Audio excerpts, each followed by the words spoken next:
अलग एंगल से जोड़ दिया गया।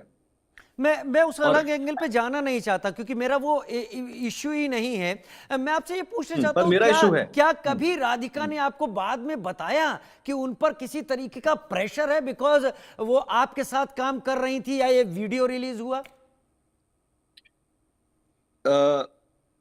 सर, राधिका और मेरा बहुत ही प्रोफेशनल कनेक्ट था। हम्म। और राधिका की तरह भी मेरे बहुत एक्ट्रेस हैं जिनसे मेरा प्रोफेशनल कनेक्ट है, काम वाला। कभी पर्सनल बात नहीं हुई। ना शूटिंग पर पर्सनल बात हुई, ना उससे पहले कभी पर्सनल बात हुई। ना मुझे पता था कि उन्हें आगे क्या करना है क्या नहीं करना है। हाँ, वो प्रोडक्शन हेड और डीओपी, जब मैं बैठा हुआ था शूटिंग पर, तो वो बात कर रहे थे मेरी टीम से कि अगर कुछ भी और हो एक्टिंग में इन फ्यूचर प्रोजेक्ट्स तो उनको बताएं। तो इससे ये जाहिर होता है कि आ, उनको ये पसंद था। और पावर ऑफ मीडिया किसको पसंद नहीं है? अच्छे से as an actress, as as an actor, अच्छे बुरे दोनों काम होते हैं कैमरा के सामने। पर अच्छा काम कौन करना नहीं चाहता? आपको तो शौक सेम लगा उनकी जब भी आपने मेहनत। ये खबर सुनी? सर, शौक तो ऐसे लगा कि मैंने, अगर मैं आपको बताऊं कि थर्सडे को ये हुआ है, पूरे दिन मुझे कुछ नहीं पता। फ्राइडे को मैं 12:30, 12:30 बजे दुबई में उठा। और सुबह के 10 बजे से मैंने फोन में देखा, 9:30 बजे से मुझे बहुत कॉल्स थे, बहुत सारे। मैं परेशान हो गया कि ये क्या हुआ है, क्योंकि ऐसा झटका लोगों को तब लगता है, हिट करता है कि कुछ फैमिली में तो नहीं हो गया। मतलब ये क्या हो गया। मैंने सबसे पहले 1000 नंबर में से एक कॉल किया अपनी मदर को। वो रो रहे थे। मैंने उनको समझाया, मैंने उनको बताया कि मेरा इसमें कोई भी नहीं है। अम्मी, मैं जैसे काम करता आया हूँ एज एन एक्टर, सिर्फ वही है।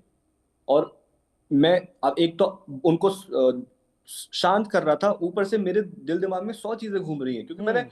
आज तक क्राइम पेट्रोल करे, एपिसोडिक शोज करे, हम्म। क्राइम सीरीज की है। वो पहली बार मेरे साथ लाइफ में रियल में हो गया। और मुझे ऐसा लग रहा है, मोस्ट इंपॉर्टेंट, मुझे ऐसा लग रहा था उस टाइम कि ये एक ख्वाब है, ये एक सपना है। क्योंकि हमेशा से ऐसे बहुत खराब खराब सपने ख्वाब आते जाते रहते हैं, लेकिन हमारी आंख खुलती है तो लगता है कि सब ठीक हो गया। शुक्र है वो ख्वाब था। अच्छा इनामुल, लेकिन अब 2 दिन इनामुल, हो गए। आज आज उसकी एक सहेली ने इस सारे घटनाक्रम पर एक बात कही है कि उसके फादर, जिनके ऊपर ये इल्जाम है, अभी मैं इल्जाम कहूंगा, भले उन्होंने माना हो या ना माना हो, जिन्होंने राधिका का मर्डर किया, ये इल्जाम है। उसने कहा कि फादर भी सेट पर आते थे शूट के दौरान। क्या ये सच है? देखिए, मैंने वहां पर ये सुना उनकी रील पर कि उनके फादर ने राधिका को ड्रॉप किया म्यूजिक वीडियो पर। अब मैंने कार से उतरते हुए सिर्फ उनकी मदर को और राधिका को देखा। ये भी हो सकता है कि फादर आसपास हो, या फादर पहले ही उतर गए थे रास्ते में कहीं। हम्म। क्योंकि इस ये चीज भी मैंने पहली बार खुद वो रील देखकर सुनी कि उनके फादर ने उनको खुद ड्रॉप किया म्यूजिक वीडियो में। हम्म। पर मैंने उनकी मदर को और राधिका को देखा, वही हमारे सेट पर थे। आपके दिमाग में अब राधिका का चेहरा घूम रहा होगा, और उसका गोली से उसको मर्डर किया गया, अपेरेंटली ये बताया गया कि पीछे से गोलियां मारी गई हैं। मैं ये, क्योंकि हमको हमको समझना है आपसे, क्या इतने दिनों में कोई बात ही नहीं हुई आपकी राधिका से? और अगर हुई तो क्या उसने इस टेंशन को बताया आपसे जो वो घर में शायद जी रही होंगी? सर, मेरी आज भी बहुत सारे लोगों से बात होती है, और काम से बात होती है कि क्या चल रहा है। पर राधिका से मेरी इतनी ये भी बात नहीं हुई क्या चल रहा है।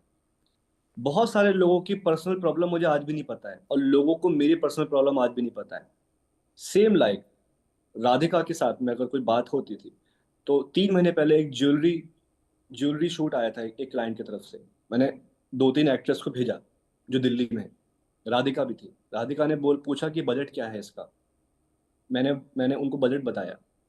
मैंने उनको तो उन्होंने क्लाइंट के बारे में पूछा, मैंने उनको वो भी बताया। फिर उन्होंने बोला कि वो अपनी किसी दोस्त को सजेस्ट करेंगी। वो मैंने मैसेज देखा। मैंने फिर वो क्लाइंट ने मुझे कोई रिस्पॉन्स नहीं दिया। और राधिका ने मुझसे आगे कुछ नहीं पूछा। हम्म। वो मेरी राधिका से लास्ट बातचीत थी, वो भी काम से रिलेटेड। और कोई भी पर्सनल मेरी राधिका से बात नहीं हुई। अगर मैं याद भी करूं शूटिंग पर, थोड़ा बहुत आई थिंक मुझे याद है कि जो स्पोर्ट्स पर्सन इंडिया में है, और वैसे मेहनत तो हर जगह है, लेकिन हर किसी को अपनी फील्ड टफ लगती है। तो उनका मन था कि वो ये अपने मीडिया इसमें एक्टिंग इन सब में आए। अच्छा, मैं हो आपके सकता है कि चेहरे वो पर टेनिस में परेशानियां देख इतना पा रहा मेहनत हूं, कर आपके रहे थे। चेहरे पर वो टेंशन देख पा रहा हूं जो इस सब से जुड़ा हुआ। आपने कहा आपने बिल्कुल। शूट किए, आज आपकी जिंदगी पर बीत रहा है। क्या इन्वेस्टिगेशन को लेकर आपके पास किसी तरीके की कोई कॉल आई है? सर मेरे पास अभी तक कोई कॉल नहीं आई है, और मैं इंडियन हूँ, और इंडियन पुलिस की बात सुनना मेरा फर्ज है। उनकी कोई कॉल नहीं आई है। वो मुझे कॉल करेंगे तो मैं जो आपको बता रहा हूँ वही मैं उनको बताऊंगा। वो मेरी बात सुनेंगे, और जाहिर सी बात है, हर कोई इंसान ने गलत करा है या सही किया है, वो हमेशा अपने आप को सही बोलता है। उसके बाद वो लोग मेरा व्हाट्सएप देखें, मेरा इंस्टा चैट हम्म। देखें, मेरी कॉल्स देखें, वो कुछ भी देखें, मैं एक खुली किताब की तरह हूँ। जो मैं आज आप सबके सामने बोल रहा हूँ, वही मैं उनके सामने बोलूंगा। इसके सिवा कुछ है ही नहीं है। इनामुल, अब तक आपकी बातों से लग रहा है कि न राधिका को, न राधिका की मां को, जो सेट पर आती थी, उन्हें आपके साथ काम करने को लेकर कोई ऐतराज था नहीं। लेकिन ये ऐतराज क्या आपने कभी अपने दिल में महसूस किया कि कुछ तो ऐसा है जो राधिका छुपा रही है? नहीं सर, एक्चुअली हम दिन रात अलग अलग एक्ट्रेसेस के साथ में, एक्टर्स के साथ में काम करते हैं। बुजुर्ग हो या आदमी हो, औरत हो, हम उनके बारे में इतना सोच ही नहीं पाते कि ये कुछ ऐसा छुपा रही हैं, या इनकी लाइफ में कुछ गम है। उतनी हमारी सोच ही नहीं जाती, क्योंकि एक प्रोजेक्ट पूरा होता है तो दूसरे पे ध्यान होता है, फिर तीसरे पे ध्यान होता है, ऐसा कुछ भी। और अगर मैं बोलूं कि वो इतना अच्छा शूट उन्होंने किया, उन्होंने 1 टेक 2 टेक में शूटिंग की। फर्स्ट टाइम कोई शूट करने आया है और वो इतना अच्छा शूट करके गया है, ये भी एक काबिले तारीफ वाली बात है कि वो स्पोर्ट्स पर्सन होकर उन्होंने एक्टिंग की और इतने अच्छे से किया। मैं थोड़ा शर्मीला किस्म का इंसान हूँ, थोड़ा सा समटाइम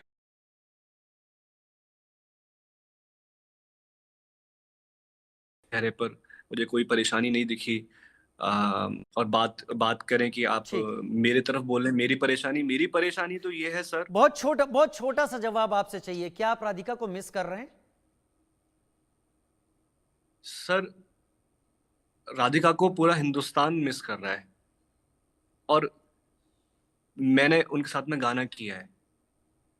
और जब कोई गाना लिखते हैं तो पता नहीं होता उस गाने का नसीब क्या है, वो राधिका के साथ में जुड़ा, और मेरा ठीक है। नाम भी सबके राधिका के साथ जुड़ गया है। तो ये मेरे लिए जिंदगी भर की बात हो गई है कि अगर मेरे गाने के अल्फाज है ना, फिर तुम्हारी याद आई हमको, हम्म। रो गए हम सोच करके तुमको। मैं भी इंसान हूँ, मैं कोई रिश्ते में नहीं था उनके साथ में, लेकिन मैं भी इंसान हूँ, मेरे पास भी दिल है। और बिल्कुल हम सब मिस कर रहे हैं चलिए, कि ये क्या हो गया। मैं आपके अल्फाज, आपकी बातों को उतनी ही सिंसियरिटी ले रहा हूं, समझ रहा हूं। लोग भी सुन रहे हैं। आपके दिल की बातें सामने आ रही। बहुत शुक्रिया इनामुल, वक्त निकालने के लिए, हमसे बात करने के लिए इस पूरे मसले पर। एक छोटा सा ब्रेक ले रहे हैं, जल्द हाजिर होते हैं।